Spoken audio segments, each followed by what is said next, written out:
The first signal wasn't a threat. It wasn't a fleet. It was a song. A low, pulsing hum drifted across the void and landed on Earth's radio telescopes like a whisper through the stars. An old SETI array in the Mojave Desert caught it first.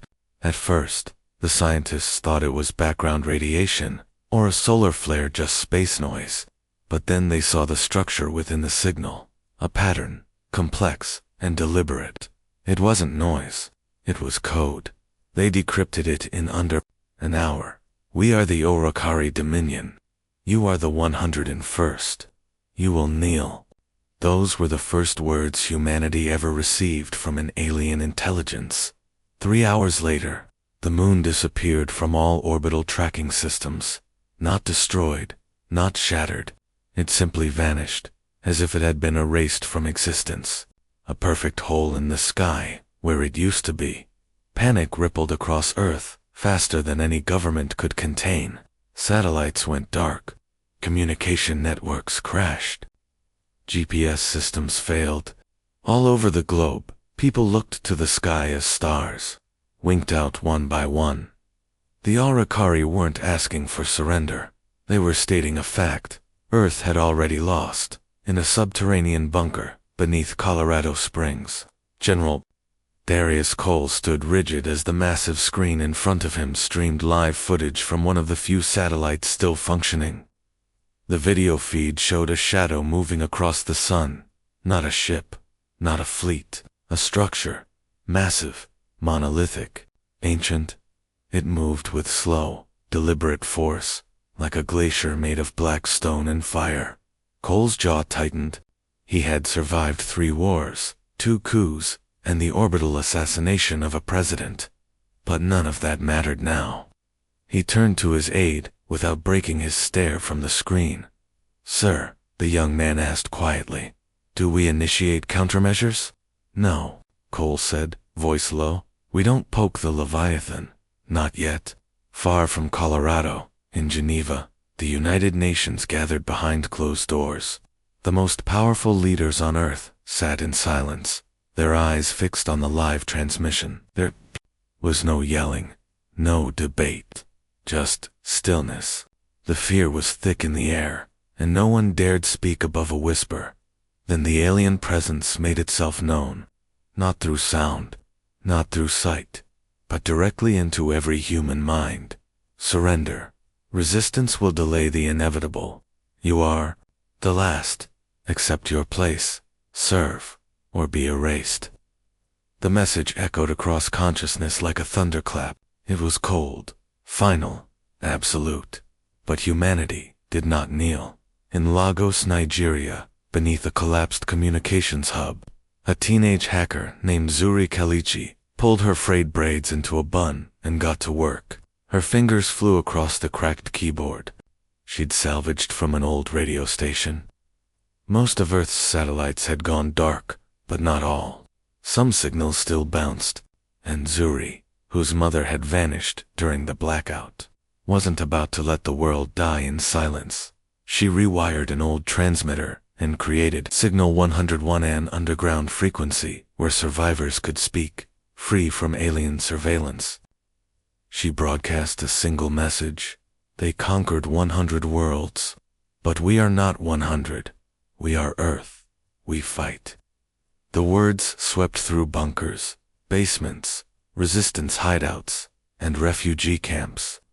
Across every continent, across every border, the message burned into hearts like wildfire.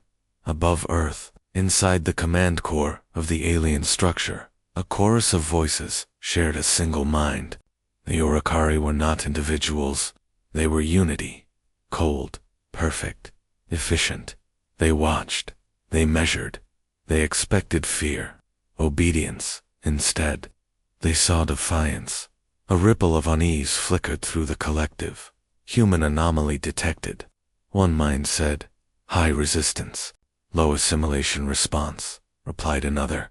"Begin increased pressure. Commence planetary compression protocol."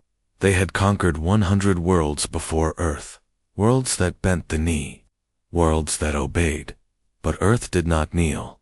Earth remembered something the others had forgotten. Humanity does not break. Humanity adapts, and when pushed to the edge, humanity fights. They came down in silence. No war drums, no warnings. Just SKYFALL. Across the world, the atmosphere caught fire as objects cold, perfect, and alien descended. Not ships in the traditional sense. There were no cockpits, no engines visible, just enormous black spires wrapped in pulses of deep, violet light, punching through clouds and burying themselves into Earth's surface like jagged teeth. The first one struck outside Beijing, then Sao Paulo, then Cairo. In less than 12 hours, Earth had 37 spires embedded in its soil. They didn't fire weapons. They didn't release troops. They simply existed. Then the world around them began to change. Gravity shifted. Magnetic fields twisted. Some electronics stopped functioning altogether. People near the spires collapsed, blood vessels bursting from unseen pressure. Entire cities fell into chaos. The skies filled with unnatural clouds, and birds crashed. From the air in flocks, livestock screamed. Oceans boiled along strange fault lines. The spires weren't weapons, they were tools. Devices that reshaped reality, tuning Earth to the Alrakari's will. In New York, buildings groaned as foundations cracked. Skyscrapers twisted like soft plastic.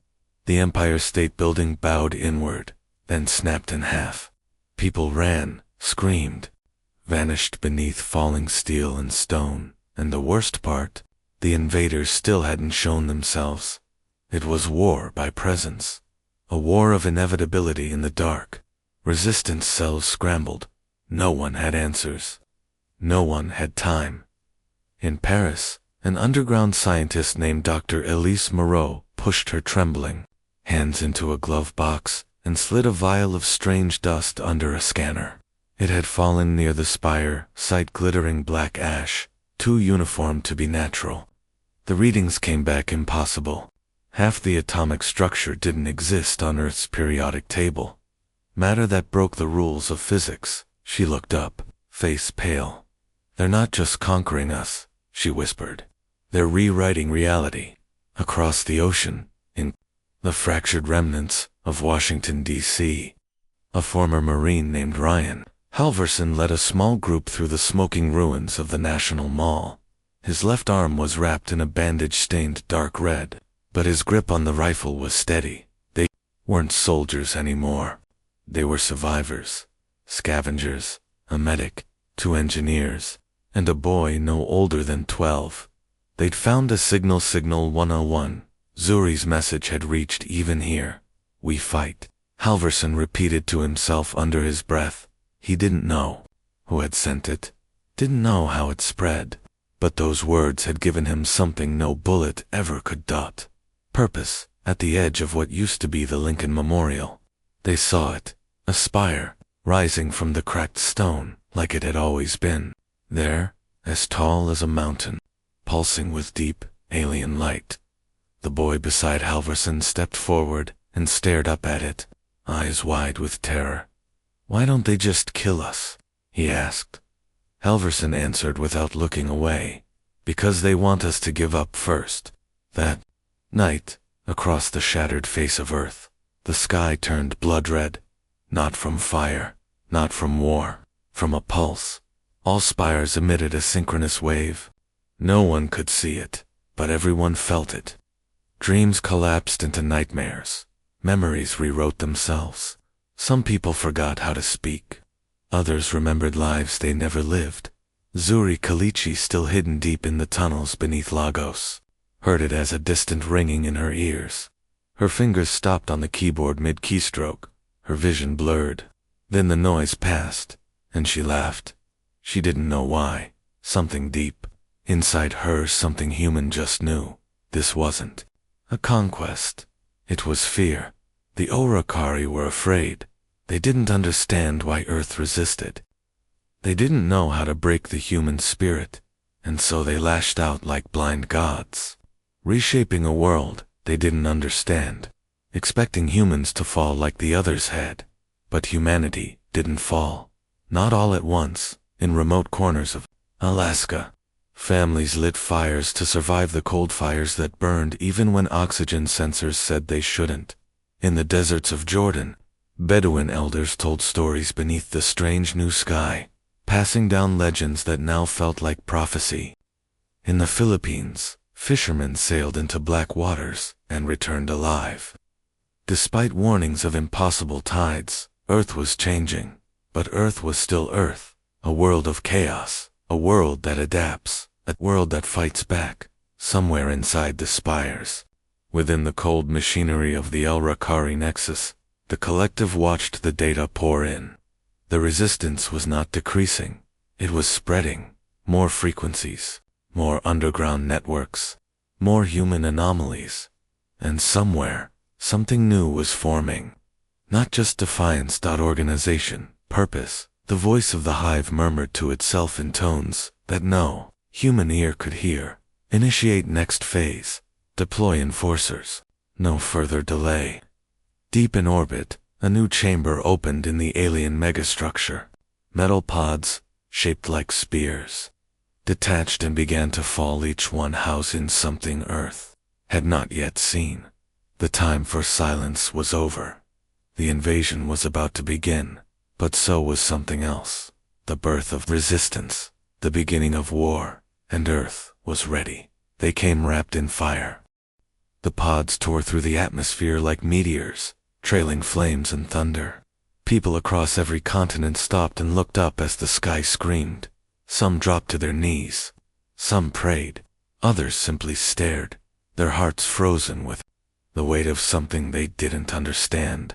Impact came in waves, one after another. 13 in total. Each pod struck a location of strategic importance. Military bases, major cities, resistance strongholds, resource hubs. No randomness. Every site was calculated. From the smoking craters, they emerged. The enforcers, humanoid in shape, but no part of them was human. Their bodies shimmered with a smooth, dark alloy that shifted like liquid metal, but struck like titanium. No eyes, no mouths, just a single, pulsing strip of red light across the faceplate, like the horizon of a blood sun. They didn't speak, they didn't threaten, they moved. One enforcer landed in Istanbul. It walked through traffic without pause, cars and civilians thrown like toys in its wake. Gunfire erupted. Local security forces, panicked and untrained. Bullets struck the enforcers. Shellen flattened instantly.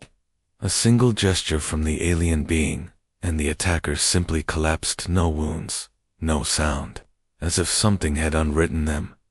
In Mexico City, another enforcer walked into the heart of a refugee center. It passed mothers clutching children, doctors tending wounds, and elderly men who had seen too many wars. It didn't attack. It simply stood in the center of the crowd and broadcast the same thought into every mind. Submission is survival. Then, it vanished in a shimmer of light. It was a message, a final warning.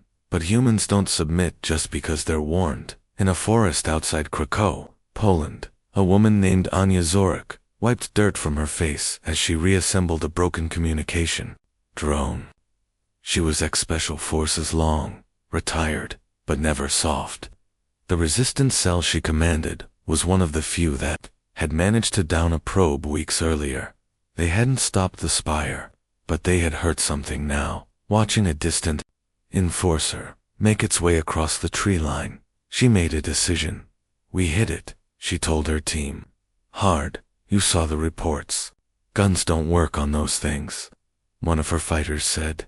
Anya stood and slung a rocket launcher over her shoulder. I didn't say we'd shoot it, she replied. 20 minutes later, the enforcer stepped onto a clearing directly above. A hand-dug sinkhole rigged with industrial-grade explosives and a chain of salvaged thermite charges.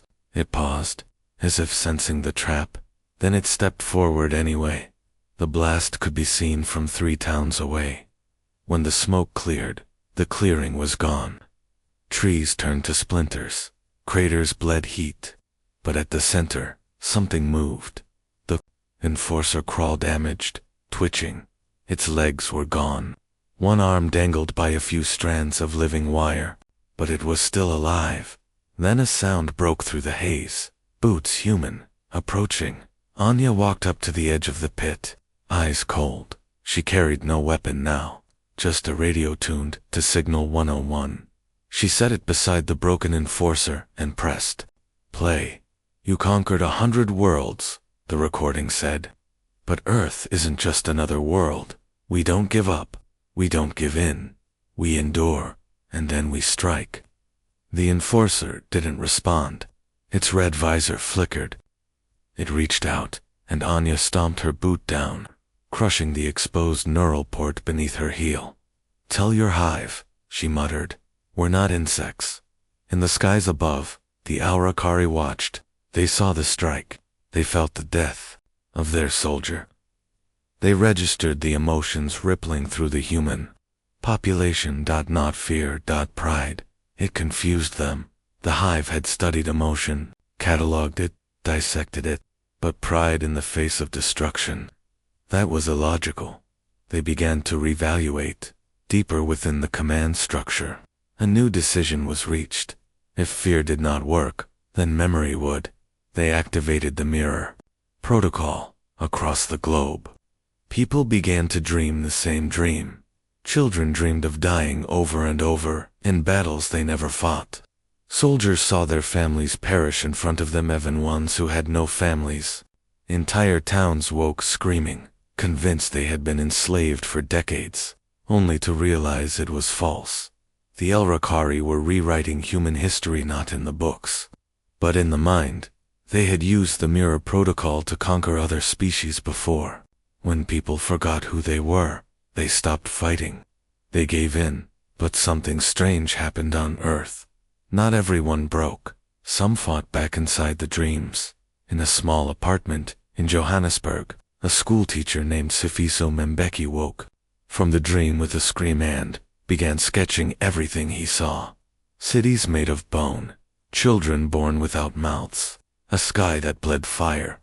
He didn't know why he remembered it, only that he had to. Hours later, the sketches went viral, shared through underground networks. Resistance art, truth, hidden in madness. And then came the moment the Alrakari truly didn't expect. People began to laugh at them. Mocking graffiti appeared on the spires. Street performers dressed like enforcers and pretended to short-circuit when someone offered them pizza. In Tokyo, someone launched a viral video titled 100-0, Earth Scores First Blood.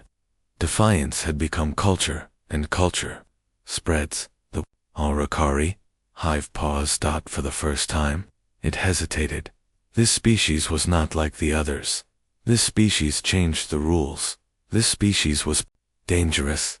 They had conquered 100 worlds with fear, but Earth was making fear funny.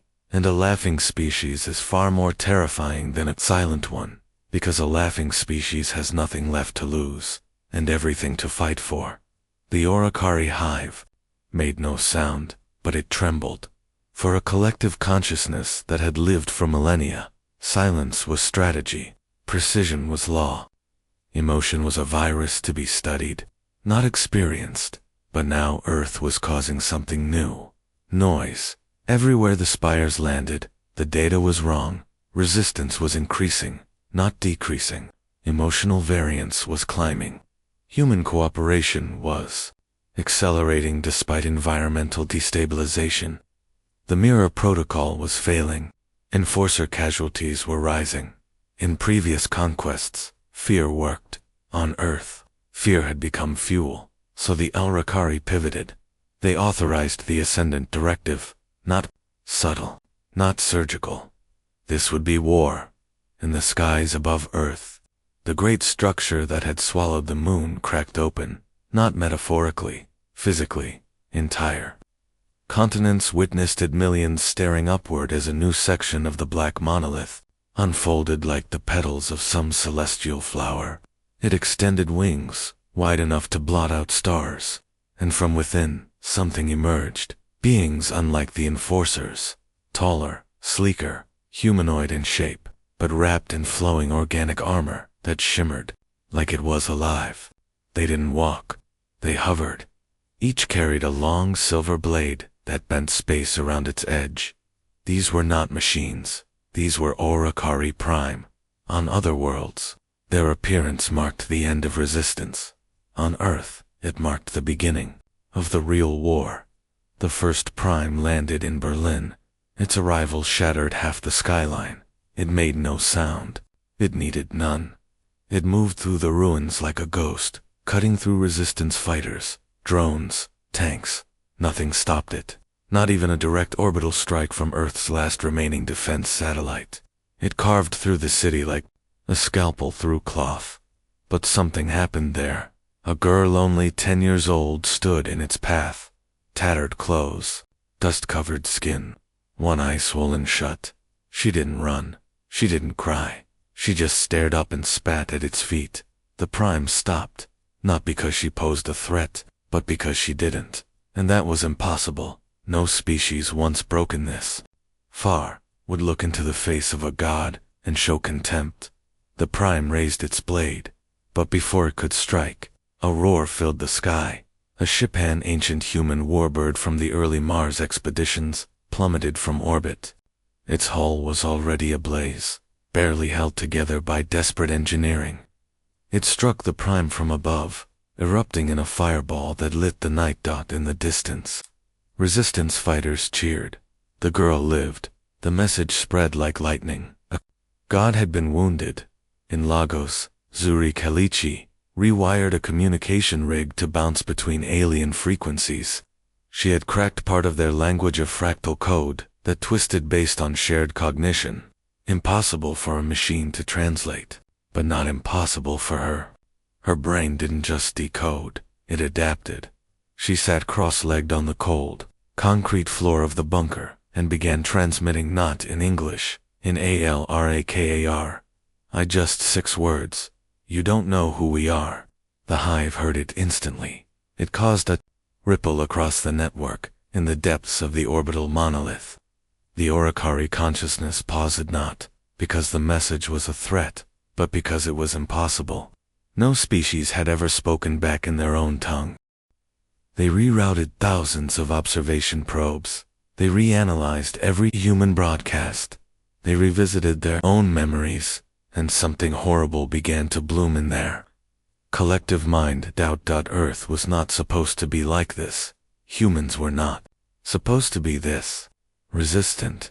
The hive began to fracture, not entirely, not enough to collapse, but enough for latency to rise, for thoughts to delay, for fear to creep in. And while they questioned, Earth moved in the mountains of Kashmir. General Darius Cole stood before a jury-rigged control center, dug into the side of a cliff. His beard was thicker now. Gray streaks cut through his temples. He hadn't slept in days, but his eyes burned. The room behind him was filled with engineers, coders, ex-soldiers, and former criminals. Everyone who could think. Everyone who refused to die. He leaned forward over the table and tapped the old world satellite feed. Operation Thorn begins now, he said. 3 words. But those words echoed across hidden bases on every continent. Submarines surfaced in the Arctic. Buried railguns powered up in Alaska. Reprogrammed orbital junk activated above South America. Every dead satellite, every abandoned drone, every forgotten war machine from Earth's darkest years had been scavenged, rewired, and loaded. Humanity had turned its history into a weapon in Brazil. A spire cracked under the force of a kinetic rod dropped from near-dash orbit in Russia. An enforcer was pinned and obliterated by a train converted into a missile in Nairobi. A group of teenagers flew a captured drone into the spine of an Alrakari scout craft, using nothing but string, duct tape, and courage. The hive watched. And for the first time in its long life, it realized a terrifying truth. Earth was not the 101st conquest. Earth was the first war. The Alrakari had never fought a species that made their own extinction into a strategy. that used desperation as momentum, that learned how to hurt their enemy faster than they could heal. Earth didn't just adapt, it evolved in New York's hollowed ruins. Ryan Halverson looked to the night sky, his squad battered, bleeding, but still alive. Beside him, a woman carried a flamethrower pieced together from car parts. A teenager loaded an old Soviet sniper rifle. A child, barely tall enough to hold a sidearm, dragged a medical kit to a wounded fighter's side. They weren't an army, they were the future. And above them, the stars flickered because the Alrakari ship was shifting again, preparing something else, something final. Halverson spat into the dirt. Bring it, you bastards. Across the world, humans looked to the sky and thought the same. We are Earth. We are not prey. We are the end of your empire. The fires had gone out. Not everywhere. Some cities still burned. Some machines still smoked, but the world had stopped screaming. The skies were clearer now, the stars more visible, and the silence. It wasn't fear anymore. It was breath. Earth was breathing again. Above, in orbit, the remains of the Alrakari hive drifted like a shattered crown around the planet. Debris trailed like ash in the night. Lights flickered in dying alien tech. The once invincible empire hung broken, defeated by the species they underestimated most. The species they thought couldn't resist, couldn't endure, couldn't win. In Lagos, Zuri Kalichi stood outside for the first time in weeks, dust-covered. Everything, the buildings, the trees, her skin, but it didn't matter. The sky was blue again. Above her, children were playing in the ruins of what used to be a city square, pretending to fly ships made of trash and sticks. She smiled softly, holding a scavenged datapad in her hands. Her virus, the one that infected the hive, was still running, still echoing across the galaxy's quantum channels like a ghost. A message encoded in humanity itself. In New York, Ryan Halverson limped through what remained of Times Square, a rifle slung across his shoulder. People waved to him as he passed. Doctors, engineers, students, fighters, refugees. No more uniforms, no more orders. Just survivors. Rebuilding. He reached a crumbled wall and pulled out a marker. In thick black strokes, he wrote, "Earth lives, and beneath it, we remember." High in the mountains of Kashmir, General Darius Cole stood at a communication relay, the first rebuilt satellite uplink. It wasn't pretty. The wiring was exposed, the signal was barely stable, and it used more duct tape than technology should allow. But it worked, and it was broadcasting something new. Not a cry for help, not a warning, an invitation to any survivors. The message repeated in every major known language, human and alien. Earth stands. Earth endures. You are not alone. It was a signal of defiance, but also of hope. Because while Earth had won, the war was not forgotten. The Alrakari weren't the only ones watching. Other empires, other species. Some feared what had happened. Others saw opportunity. A few were inspired. In the ruins of the alien hive, hidden in a broken data core, the young Alrakari node who asked the forbidden question still pulsed, barely alive. It remembered the human child who spat at a god. It remembered the laughter in the face of death. It remembered music, dreams, fire. It sent a final whisper into the stars. They are not like the others. Months passed, seasons changed. The world healed slowly, painfully.